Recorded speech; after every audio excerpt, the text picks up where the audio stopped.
A very pleasant good afternoon to all of our viewers. Welcome to another edition of Let's Talk. We are delighted to be with you on the airways of Second Advent Radio, and those of you who are joining us via the World Wide Web, our YouTube channels, SLC Adventist and SLC Church channel. We welcome you and trust that you are doing well, that you are enjoying good health, and that God is blessing you really well. This afternoon, we have a very special program lined up for you with a very special guest. I will be introducing our guests to you in just a little while.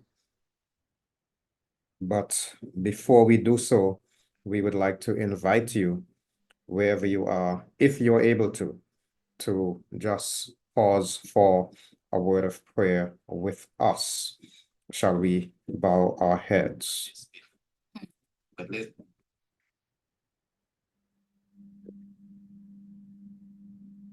Almighty Father and our God, we thank you for the opportunity and privilege to be able to share with our friends in Radio Lands and those who are joining via the World Wide Web. We pray for your presence and your guidance in Jesus' name. Amen. Amen. So good afternoon again to everyone. Oops. Oh, we have a problem. Just a second. It looks like something is wrong with our live stream.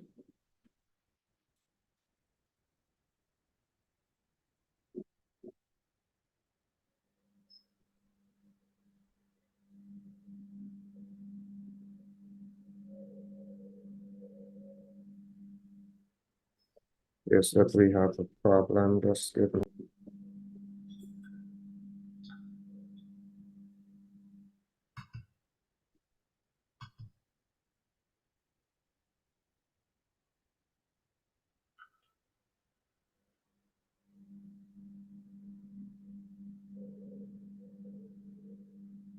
Okay, good afternoon again, and welcome to Let's Talk. We are delighted that you have joined us. We had a little technical hitch in just a few minutes ago, but everything seems to be okay now. So again, I want to welcome you to Let's Talk this afternoon and trust that you are doing well and that you are enjoying God's favor on your life. This afternoon, we have a very special program lined up. And we have very special guests. I'm going to introduce our guests in a little while, but before we do so, we invite you to have a word of prayer with us. Almighty Father and our God, be with us as we share on this afternoon's program. We pray for your wisdom, your grace, and your guidance. Be with our guests and help that the information presented will prove meaningful, so that we can build healthier, stronger lives for you. In Jesus' name, amen. Well, friends, I learned today I learned today, or I was reminded today, that tomorrow, February 4, is World Cancer Day. And it is interesting that this afternoon we are talking about cancer. In fact, we have determined that for the next few programs, we are going to be sharing on cancer, and we have a very special guest lined up for you this afternoon. I'm going to be introducing our guests to you. Our guest is Dr. Natalie Greaves. Natalie Greaves is a lecturer in public health and coordinator of the MPhil and PhD program in public health and epidemiology at the University of the West Indies, Cavell campus in Barbados. She also coordinates the social and preventative medicine clerkship and health and the environment course in the MBBS curriculum and the primary healthcare and qualitative research courses in the Masters in Public Health program. She is currently on the steering committee of the Caribbean Palliative Care Association, and in December 2021 was appointed as an honorary medical officer of health for the Ministry of Health and Wellness in Barbados, where her responsibilities include writing cancer screening guidelines for the island. Dr. Greaves is quite an outstanding lady. I can't tell you all that there is to say about her this afternoon, but I do need to let you know that she's a recipient of the Barbados Medical Practitioners Lionel Stewart Award for Excellence in Surgery. She was also a member of the Winning African Caribbean Cancer Consortium team, which is an interdisciplinary group of researchers who worked collaboratively to address cancer and health disparities in patient populations of African descent. And thus, she was able to receive that prestigious American Association for Cancer Research Team Science Award. We are delighted to have her with us this afternoon. Dr. Greaves, I want to welcome you to Let's Talk. Thank you very much, Dr. Greene. Thanks for extending the invitation to me. And I'm very hopeful that as we have this conversation, that everyone listening in, as you said, Radio Land and persons on the World Wide Web, that they will be able to benefit. So thank you very much for the opportunity. Yes, certainly. I want to begin the discussion by just asking you, you're a medical doctor. I noticed that you had an award in surgery. You are a researcher, you're a lecturer. A pretty rich background you have there. What motivated you to get into health and cancer research and the like? Okay. So I should say that when I was at secondary school, there was a choice that I had to make around sixth form, and I think that that is what really definitively led me into being a physician. I really loved history, and I could either see myself tucked away in an archive or something researching, or becoming a physician. And I could not do biology and history at the same time, and so I chose biology, and that led me down the pathway to doing in the Caribbean what we would call the MBBS program. And while I was in that program, I had the good fortune of having a fantastic mentor. I'll mention his name, Dr. Jerome Jones, and he was an orthopedic surgeon. And I became very fascinated with orthopedic surgery when I was a fourth year medical student. And he was very gracious and introduced me to research in a more meaningful way. So I got involved in research as a medical student. One of the first projects I did was on scoliosis surgery in Barbados when it was quite a new thing. But then again, when I got into internship, a very strange thing happened. It felt like patient after patient had some kind of cancer, some kind of childhood cancer, and that these children weren't doing very well. And another colleague introduced me to the concept of palliative care. And from there, I, much to the, I guess, shock and horror of some of my mentors, I departed from the surgery pathway into I spent the first year after internship in oncology, the oncology department at the Queen Elizabeth Hospital. And then my consultant there, he was gracious enough to help me to figure out and navigate how to, there was no postgraduate studies available in the Caribbean at that time in palliative care, etc. And so I had to leave the region, and I was very fortunate to receive Barbados scholarships to do palliative care at the PhD level, MPhil and PhD level. And so that's where the love of cancer, palliation, and then healthcare organization and systems delivery for public health came in. I was on scholarship, but I had always intended to come back to the region anyways. And so coming back to the region with the intention to give back. And so I've been here, I've been back in the region for almost, I would say, maybe a decade now, 10 to 11 years. And then most recently, since 2016 with the University of the West Indies at MPhil and collaborating with colleagues internationally. Yeah. So I have seen God's hand move in my life. I can say with all the education that I've had, I've not had to pay for it in terms of tuition. Barbados government, our scholarships, our different things. God has just been good. Yeah. That is really a tremendous blessing. And in my introduction, I didn't say that you are a Christian, a Seventh Adventist, and we are so grateful that God has prepared you for the work that you're doing. Quite outstanding. Looking at you, and I'm sure that our viewers may be saying, but this person looks so young to have all that experience. You start. Yeah. That's right, and I'm sure we're going to talk about that sometime in our discussion. But let's get into the discussion on cancer, because the reality is most persons are intimidated by the thought of cancer. Over recent times, it appears that we all know somebody who has either been diagnosed with cancer, died from cancer, or something to that effect. It has affected so many persons. And it's interesting that in your response just now, you indicated that while you were doing your surgery, it hit you that, you know, so many persons are impacted by cancer, and that kind of aroused something in you. So it's a reality that cancer is very common. So to begin with, today is the day before World Cancer Day. So it's interesting that we are launching this discussion on cancer and you know, understanding cancer. But there may be one or two persons who may be saying, I've had people challenge me on Let's Talk before, you know, send a note to say, you know, why are you discussing these subjects on the Sabbath? So why talk about cancer on the Sabbath? Some may argue that it is not a topic that should be discussed today. How would you respond to an inquiry like that?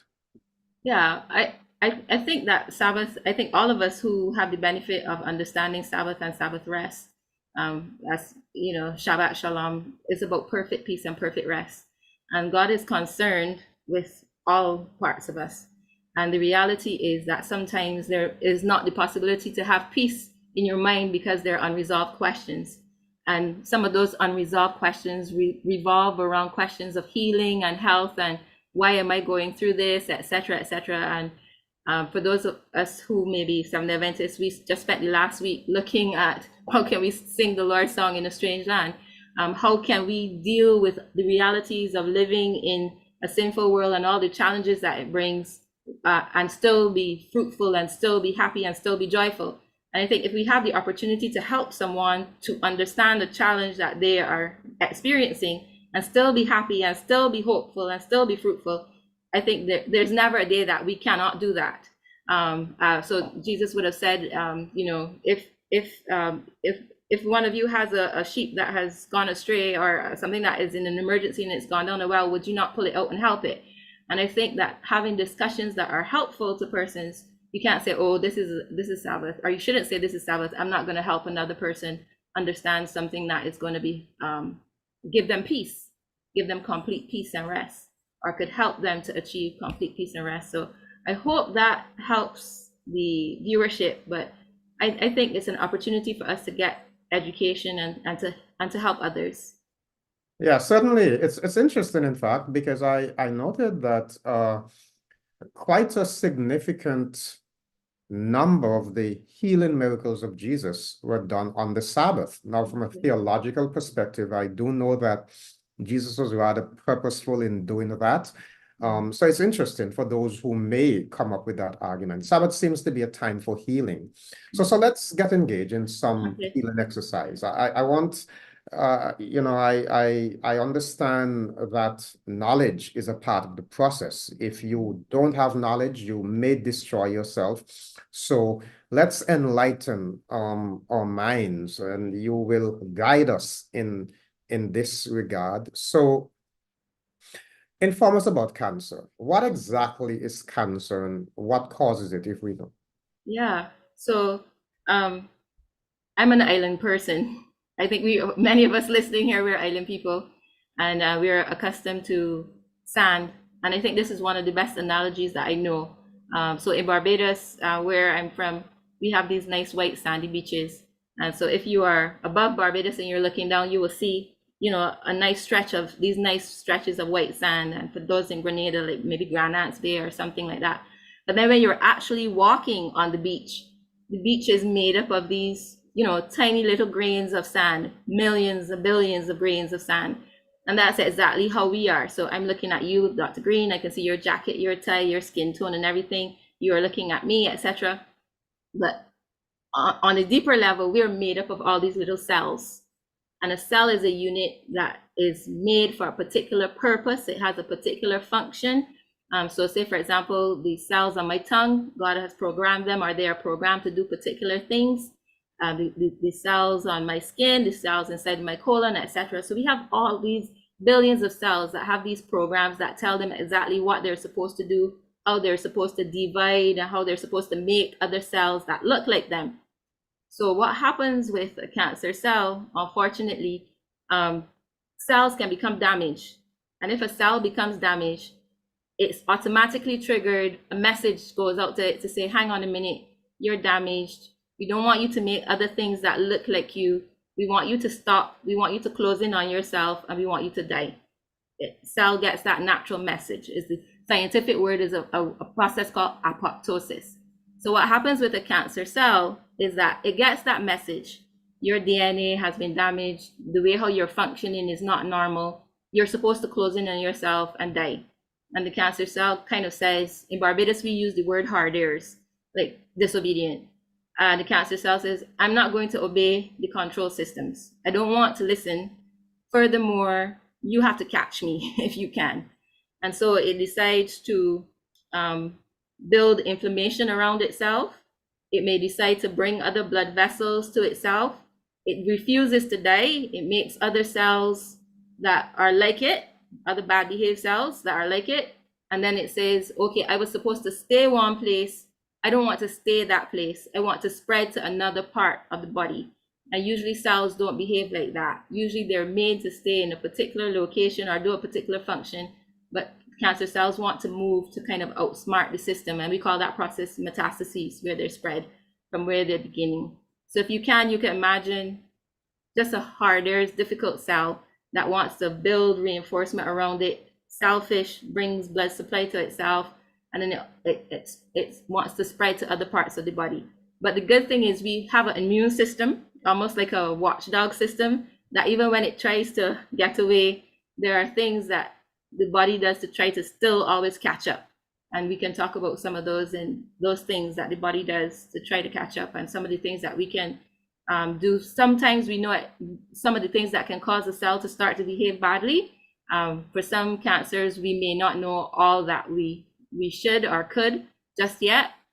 So some cancers, the root cause might be unknown, but we do know some what we will call risk factors, some things that people do that can increase the chance of a cancer becoming a cell becoming bad behaved. I hope that wasn't too simplistic. Was that okay? Oh, yes. In fact, I was going to ask you, because I noticed that in at least one of your research, you looked at the behavior of African Caribbean, should I say, individuals, I don't know what statistics there may be with respect to it appears to me as though over recent times there is an increase in cancer in our region.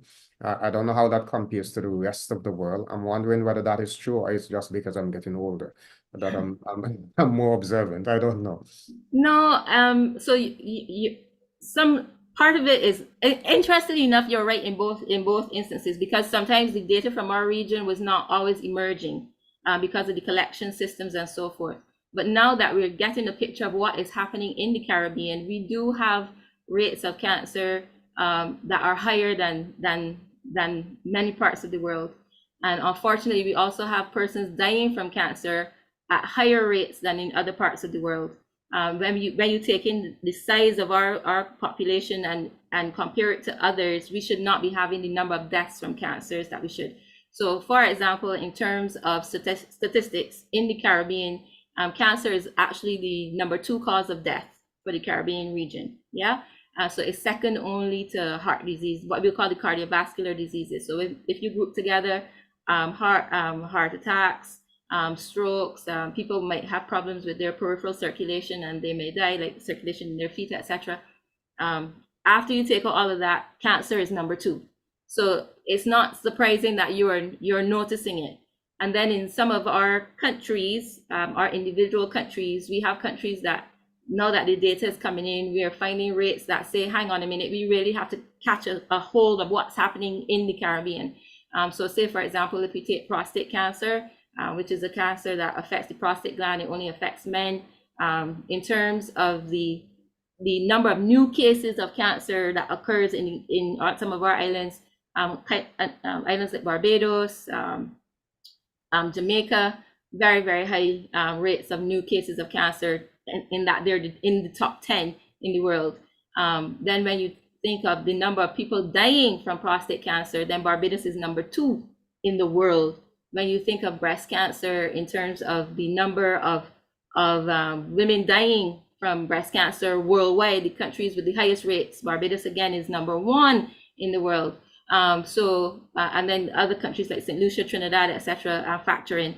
There's some work that suggests that I know we're going to cover this later on, but I'm just saying it, that there is some genetic predisposition in the region, but also there are other factors related to our lifestyle, how we do things, how we cook, how we eat, how we view body shape, body structure, and also some things that need to be improved in our health system that might help persons to survive. So say, for example, in the US, most persons, 48% of people who are diagnosed with breast cancer are diagnosed at stage 1, which means that they have a better likelihood of surviving because they're detected early.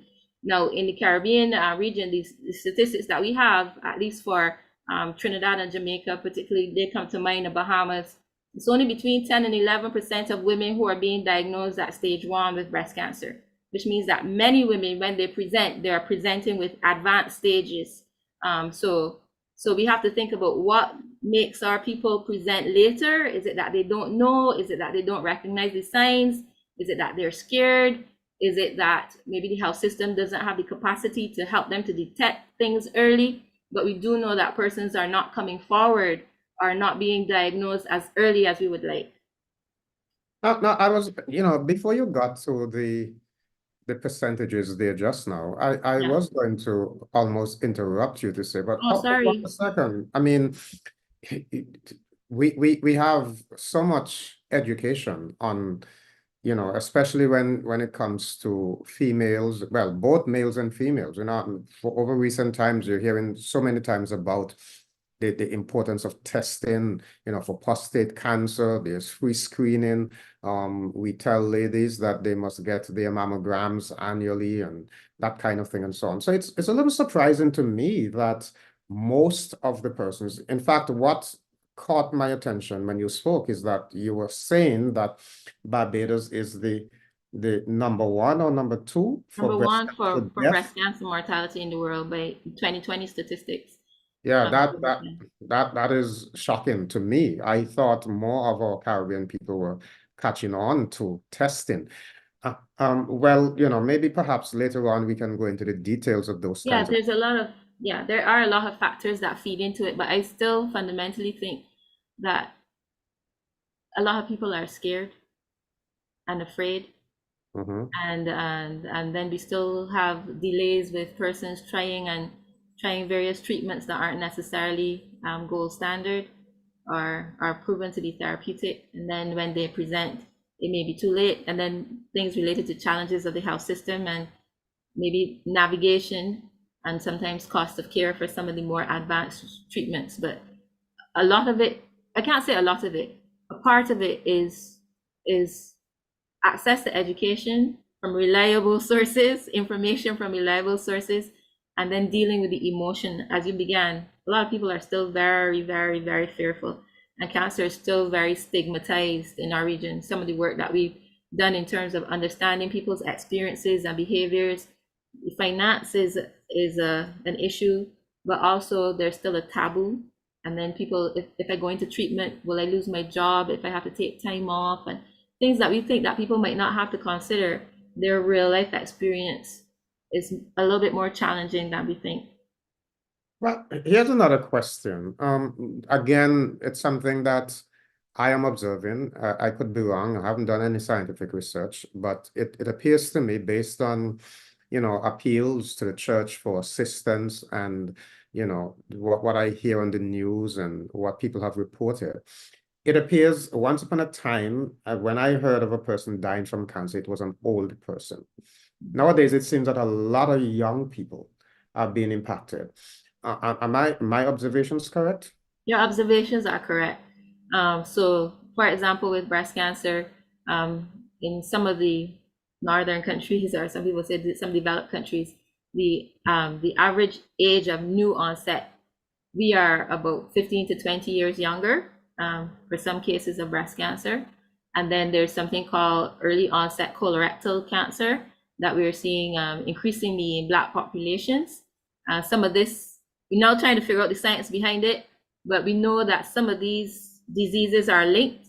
So diabetes is also is also a risk factor for some cancers, including colorectal cancer. So if you have a person who has the combination of things like obesity, then diabetes, and then they have a particular diet that might be high in certain things, and then they're sedentary, etc., and then they may have a genetic backdrop, then you can see, because like, say for example, my grandma was from the north of our island, from an area called Mile and a Quarter, and my family moved to town maybe in the 1900s, and so around 1940s, 1950s, I've heard of her walking from the north of the island to town. I have never walked from the north of the island to town. And she was like doing that on a daily basis. She walk to town and walk back. So some of the ingrained physical activity for transport and those kind of things, what we will call active transport, we're not doing that in the region in the same way. So some of the natural protective factors that we have because of lifestyle, as the countries have become more affluent, we are seeing some of these diseases of again, not necessarily affluence, but also lifestyle and the aging population as well. Interesting. We have so much to talk about. We do. It's very interesting, but like I said, this is part one to our discussion. So we are looking at a cursory overview right now. Now there are numerous types of cancers. You have already mentioned 2: breast cancer, prostate cancer. Well, 3 actually, colorectal. So can you share with us the more common ones, and perhaps we have a top 5 or top 8 Caribbean, so that we can know exactly what is happening? Well, so interestingly enough, I guess I kind of seeded it there. So we do have those big 3: prostate, breast, colorectal cancer, but then we still have issues related to the uterine cancers. So that's very important. So when we say the uterine cancers, we're talking about cancer of the body of the uterus, how the uterus is made. If you can imagine my head and my neck. So the head is called the fundus, and this is the endometrium, or the womb where the baby would sit, and then the neck of the womb is called the cervix. So we still have issues with women having problems with cervical cancer and then cancer related to the endometrium. Also in the region, interestingly enough, there are still pockets of, so I'm thinking in Barbados in particular, higher incidence than we would expect of things like stomach and pancreatic cancer. And those, because they have such a high mortality rate, people are so likely to die of them and die of them very quickly. It's kind of jarring if you're seeing numbers fluctuating related to those cancers. And then there's some of the cancers that occur in the bloodstream, and in particular, or that affect the blood vessels and or the way how the cells work. And I'm thinking in particular of multiple myeloma, which then also pretty much affects the bones. So those are the ones that I think that persons might want to be aware of. Lung cancer is important, but it tends not to feature as much in the region. We tend not to have a tobacco smoking culture as much, but that's also a cancer that would be of significance. So if I were to go over them again, I would say prostate, breast, the colorectal, cancers of the uterus, to remember the stomach and the pancreas, and also things related to multiple myeloma, and never forgetting lung cancer, even though we tend not to have a smoking history. But what I want to say is, in Barbados, we call them sugar apples. You have sugar apples, you call it sugar apples with the little tiny bumps? Yes, right, and a black seed, right? So cancer is heterogeneous, meaning that even within the understanding of breast cancer, there are several different types of breast cancer, and there are different types of prostate, etc. But in the big broad headings, those are the ones to remember. Yeah. Is it possible, this is kind of personal to me, Yeah. I had a friend who died from breast cancer, and is it possible that a person may have breast cancer, have been taking their mammograms and missed it altogether? Yeah, definitely. Yeah, because not all breast cancers produce a lump or something that is detectable on mammogram, which is a form of X-ray. So, for example, I think of inflammatory breast cancer, which is kind of totally different and tends to be very aggressive very quickly. So sometimes it may appear just like a little bit of a rash, and then it looks like the breast skin or tissue becomes inflamed, and it can also spread very, very quickly. And depending on the kind of breast cancer that it is, even between mammograms, you may not pick some things up. For women with very dense breasts, so say for example, even if you're an older lady and your breast tissue is still very, I would say for lack of a better word, very firm, or it's hard for the mammogram to pick that up changes. So you will see the doctor might recommend that the person also have an ultrasound. And so we want people to remember that yes, mammography, but also ultrasounds of the breast may be particularly important for young women or older women with what we call very dense breasts.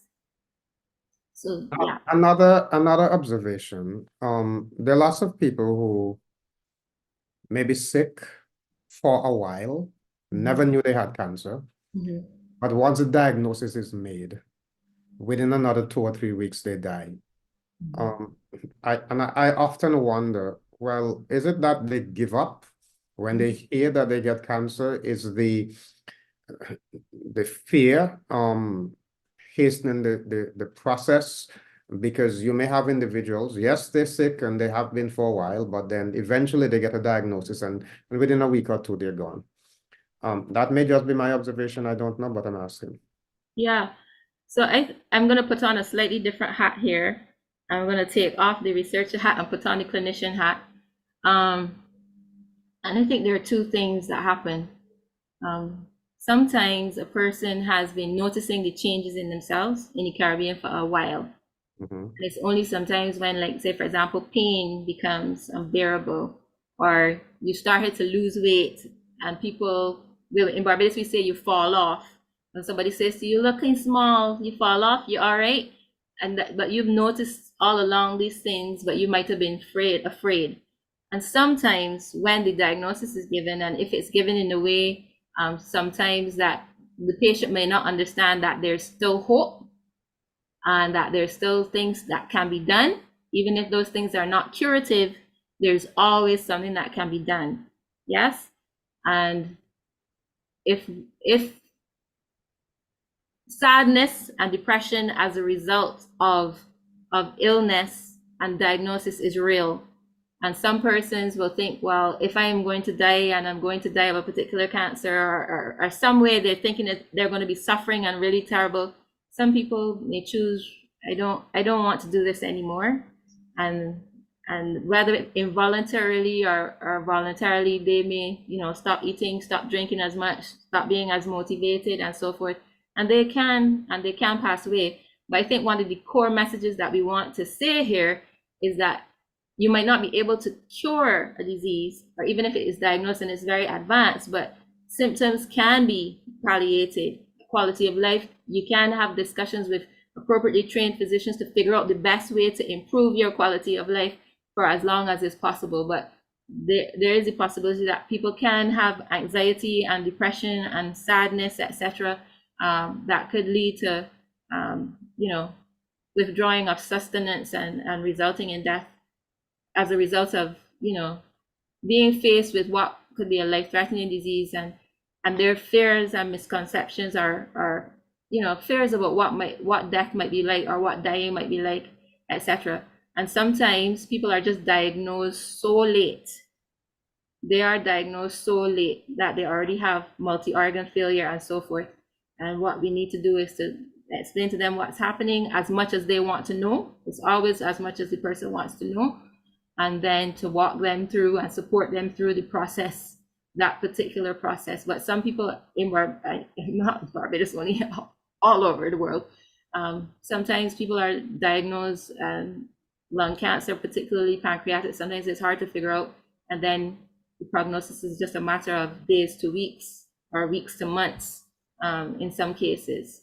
So that's why it's so important to think prevention, and if not prevention, early detection, and screening. Now you give an illustration of your your grandmother, I think it was, who used Mhm. to walk for all these miles every day into town. That's what Um, I heard. yeah. Yeah, I wasn't there, but that's what I Uh, say. um, I suppose the reality is we tell ourselves, we have progressed. We don't need to do that anymore. So we depend on our vehicles. We have become sophisticated. Technology, there seem to be a cost associated with technology. And I'm looking at the impact of some of the developments, some of the technological developments. For years, there have been debate regarding um, radiation and that kind of thing. But also, once upon a time, asbestos, for example, was a miracle thing. Everybody, this was a breakthrough. And then years after we discover, hey, this is carcinogenic. And then you have the whole matter of plastic. And I don't know, it's a theory, a personal, untested, unproven theory. I suppose it would never be proven to me. But at least in my area, most of the water pipes that run through our homes, etc., are PVC. And one wonders with all of this, whether all of this is associated with cancer. Of course, we know that sometimes some of the insecticides and some of the herbicides that we have used over the years, we are now discovering. And so you hear every now and then this product is discontinued because of whatever. So there seems to be a cost to development. Sometimes I wonder, can we really be too careful? Do we just give up and say whatever is because, you know, the world itself seems to be unsafe, unsafe.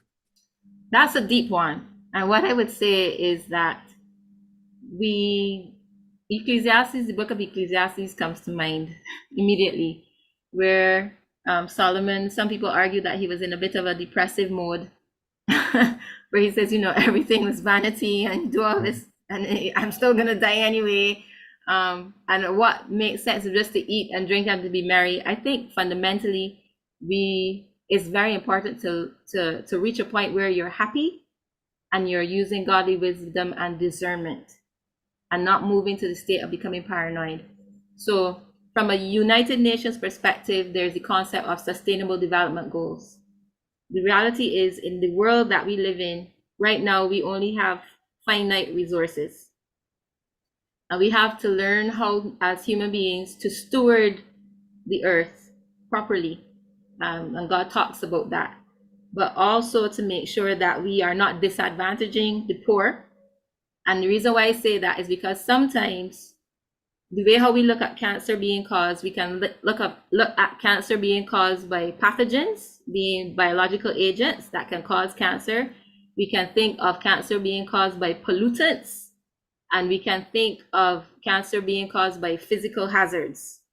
And why I'm saying that is that the water and the PVC pipes and so forth, there's technically standards that are supposed to be maintained in the food, in our furniture, in the dyes, in the gasoline and everything. But sometimes poorer countries and people who are poorer within particular countries may not be able to use products wisely or access products that are safe, and they have to default to things that are unsafe, right? Because of their poverty or their being disadvantaged. So I would say, as far as possible, live in a happy way, in a contented way, but in a way that uses wisdom. So I'm just going to say, for example, luncheon meat, corned beef, very, very common in the Caribbean. Maybe a staple in some people's diet. In Barbados, we have something called 1, 2, 3, which is white macaroni, dumplings, white potato, English potato, and corned beef, 1, 2, 3, a one pot meal. That might be the gold standard for some persons, but 1, 2, 3 is the perfect carcinogen meal. It's white flour that's going to slow down the colon. It's processed red meat with nitrites and nitrosamines.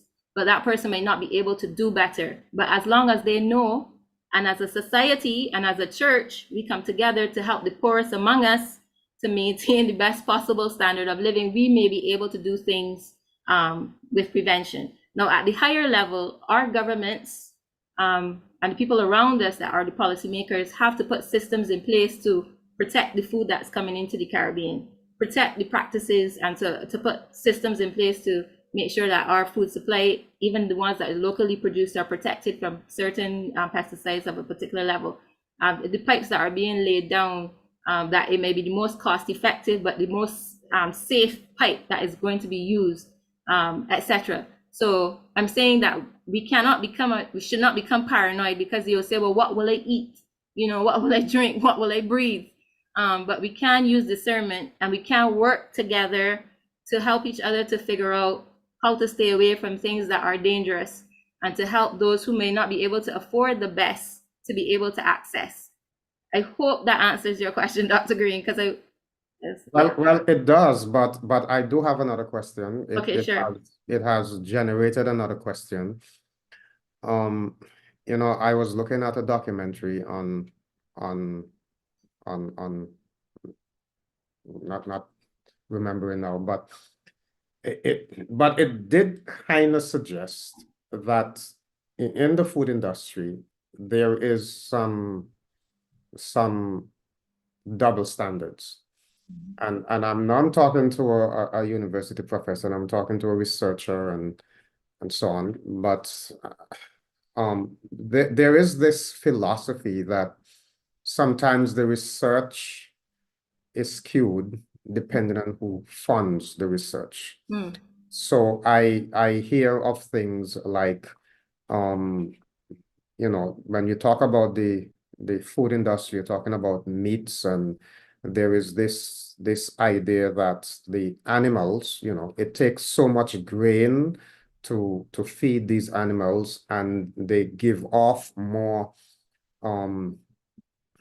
greenhouse gases than vehicles combined and that kind of thing. But then it seems as if when the research is published, depending on who is funding the research, they make it say what they want to say. So how do I, as an individual, pick out truth from error in all of this? Yeah. So I think that's a fantastic question. I think we had the same kind of dilemma, and we saw that in terms of figuring out what is information, what is useful, especially around the time of COVID. I think for the average person, knowing reputable websites and reputable sources, looking at how papers are written, looking at the conclusions, and looking at who has funded the research would always be important. But just to say, from a researcher perspective, there is a level of integrity that is held related to the influence of the funder on the publication itself. And people can look broadly. So if you are looking for things related to food and food policy, yes, you can look at international websites, like documents that come out from the World Food Organization or WHO or UN bodies, etc. But you can also use something as simple as Google Scholar or PubMed and follow that framework of looking at who has published, looking at the background of that person, looking at the steps that they say that they followed in a logical way, and thinking about who has funded it. Now, for the Caribbean region, to come back, I guess the facts that you stated are facts, that there is an influence on the food industry and industry trying to influence research, etc. But there are some big university groups. Say, for example, University of North Carolina comes immediately to mind for good food policy research. University of the West Indies, we've done a lot of work on food and nutrition in the CARICOM as well.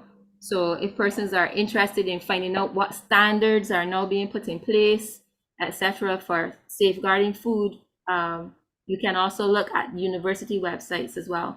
But I do understand that there can be some, bias in publications, but that is usually held to a very minimum because people have to declare their funding, etc., and declare their conflicts of interest. And so there are some mechanisms behind that are supposed to help to minimize, I guess, what you call the contamination of the truthfulness of the research. Yeah. Yeah. Now, I know next week we're going to go into some specifics. For example, you mentioned, you know, that 1, 2, 3 combination there in Barbados with what is it? Macaroni, Macaroni English potato, and corned beef. and corned beef. So we're gonna go into some specifics next week. But you know, as Seventh Adventists, we at least theoretically claim to live a healthy lifestyle. I say at least theoretically because it appears to me as though many of us have abandoned the health message that is so important. You know, I get complaints all the time. Why can't we do this as a church and that kind of thing? And it appears that more and more people of the world are embracing that health message, and unfortunately, some of us are not. But as Seventh Adventists, theoretically, we claim, in fact, we do have a health message that, as you mentioned, New Start, celebration, whatever terminology we want to use, that is at least it promotes healthful living. And by the health message, I'm referring to more than what we eat, because of course it's a package. But is there, I don't know if you have done any research or anybody has done any research with respect to how these lifestyle diseases compare among Adventists and non-Adventists in the Caribbean. I'm not sure if you have any information on that. Yes. Okay, so I'm going to do two things in answering this question for the listener who might be joining and not familiar. So, as Adventists, we believe that our bodies are the temple of the Lord and that we should protect them as much as possible. And in protecting them, we tend to put into our bodies those things that we believe are nutritious, that have the maximum nutrition, and that are not harmful. So that would include staying away from harmful products such as tobacco and alcohol, engaging in exercise, drinking adequate amounts of water, accessing the power that is available in the sunshine through by vitamin D and hormonal regulation, making sure that we are breathing properly, that we have time out in nature to rest, and generally practicing things that would relieve stress. And as it relates to these big studies, you asked about the Caribbean, the only person I can think about recently, and it's not so recent, is Professor Henry Fraser in Barbados. I do know that there's the Adventist Health Family Life study that is going on currently, but I'm not sure what the results of that study, what that study is showing just yet. I could in preparation for next week, but he did find, subject to correction, that Seventh Adventists had some improvements in their lifestyle diseases in terms of lower rates of hypertension and diabetes. But I think that was some time ago when Professor Fraser did that work. When I say some time ago, I think it's probably more than 20 years now.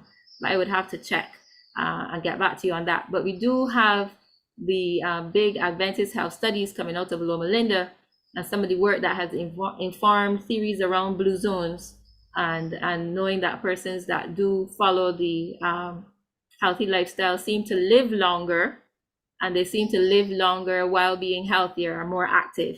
And a big part of that was adopting a plant-based diet, exercise, but also periods of rest throughout the world, even when persons are, because the Adventist population was just part of that blue zone. There were other kinds of lifestyle practices by other cultures that were examined as well, and those were some of the commonalities: plant-based diet, strong family support, strong social structure, and taking periods of rest.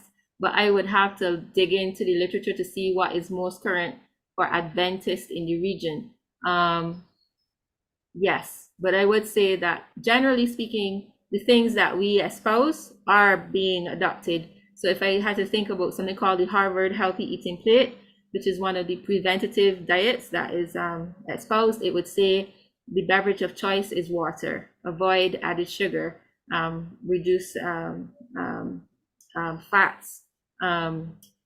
Most of your plate is taken up by vegetables. When you're choosing your protein, choose predominantly plant-based protein. If you are choosing meats, choose chicken, fish, turkey. Avoid processed red meats, limit red meats, and then it would say limit cheese as well. And that is one of the more reputable current scientific wheels, which dovetails. But I would say that life is very, very busy. and very hectic. And as Adventists, we tend to be very hardworking and very diligent because we give God our best. And we, even in our regular jobs, we're always giving our best. I think if there's something that we fall down on, might be temperance in terms of what happens during the work week and sleep. And I just want to say that sleep deprivation is a carcinogen. Okay. So if you're not sleeping properly and you're burning the midnight oil and you're running executive committee meetings and board meetings into 12 o'clock at night, then problems. Well, you know, I have a guilty look on my face, right? I didn't notice. I didn't notice. Yeah, but I think you need to repeat that. And perhaps we have about 8 more minutes. Perhaps you can just say a little bit on what exactly you mean. You said sleep deprivation is a carcinogen. Yeah. Break that down for our viewers who may not be, 100% on board with what you're saying.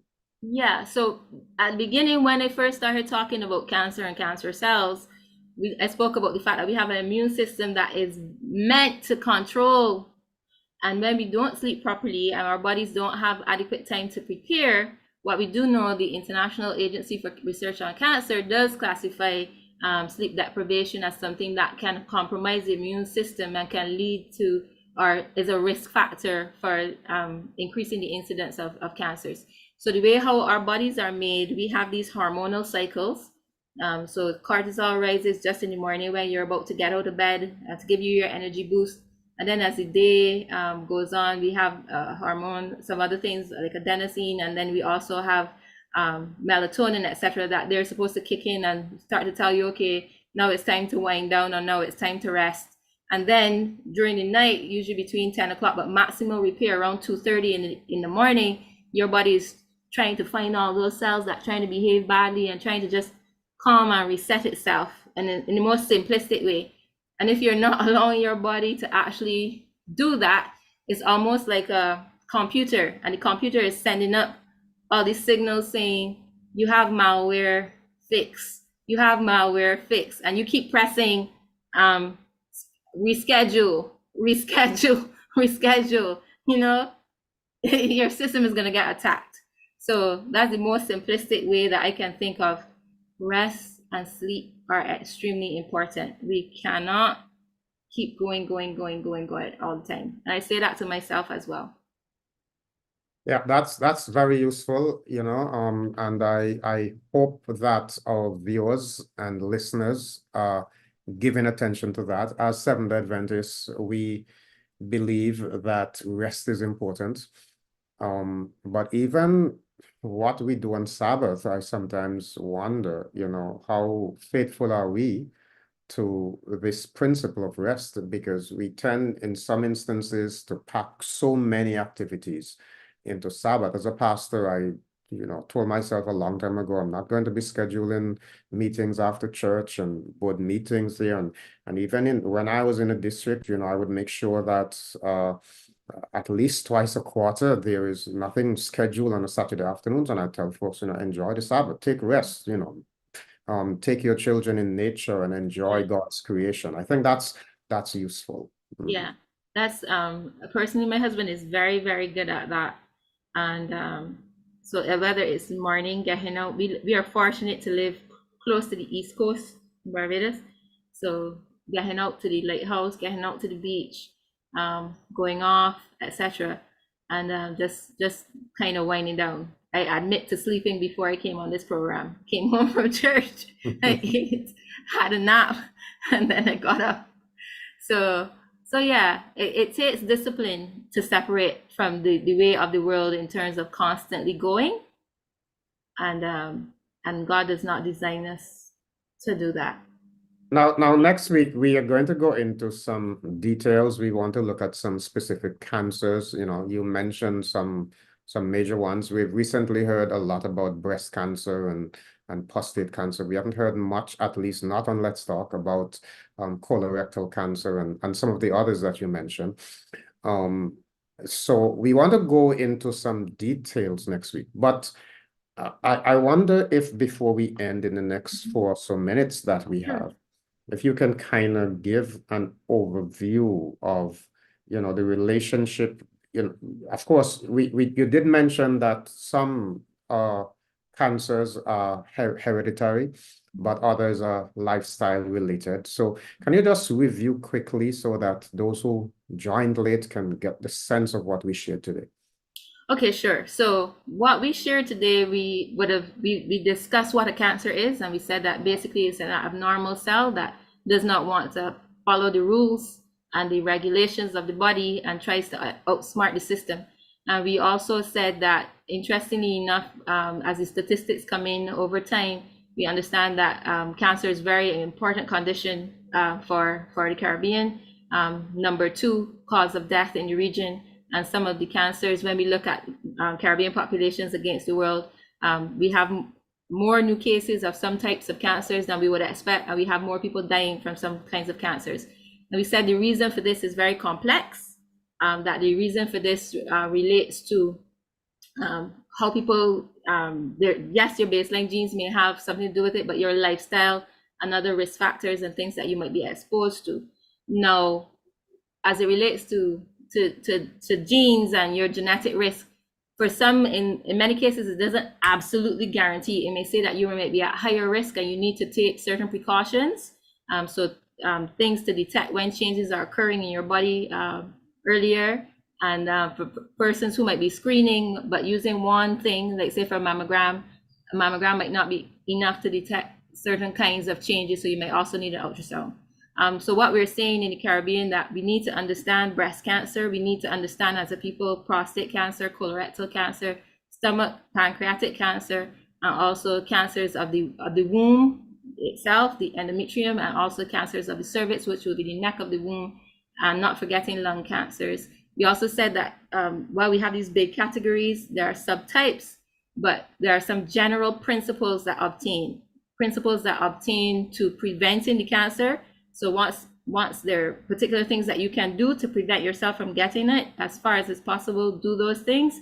And then we have things related to detecting a cancer early. The earlier it's detected, the better. And then there are other things related to diagnosis and treatment and palliation. I think what we were also saying today is that there's hope, and that even though a diagnosis may come and you may be very advanced, that we would want you to have hope. Hope that comes from the knowledge of your support system, that you're loved, and that as a Christian, because this is a Christian talk show, that you are loved by God, and that whatever you're going through, He is able to be there with you, to support you, to help you through it.